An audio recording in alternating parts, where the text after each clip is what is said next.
Niekedy máme pocit, že Boh mlčí. Modlíme sa, prosíme, čakáme a dni plynú bez odpovede.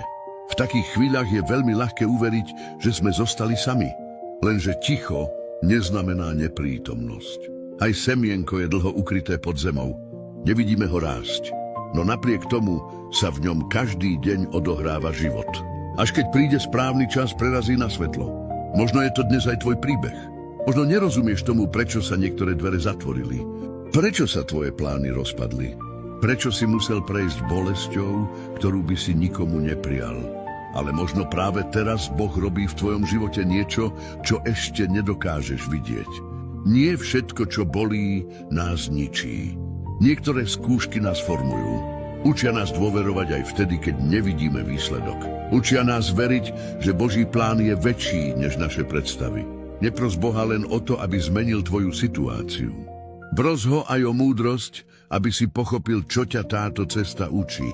O silu, aby si vytrval. A o pokoj, ktorý nezávisí od okolností. Možno sa zázrak nezačne tým, že sa zmení svet okolo teba. Možno sa začne tým, že sa zmení tvoje srdce. A keď raz obzrieš späť, možno zistíš, že práve obdobie, ktoré si považoval za Božie mlčanie, bolo časom, keď bol Boh k tebe najbližšie. Nevzdávaj sa. To, čo dnes nevidíš, môže byť zajtrajším svedectvom o Božej vernosti.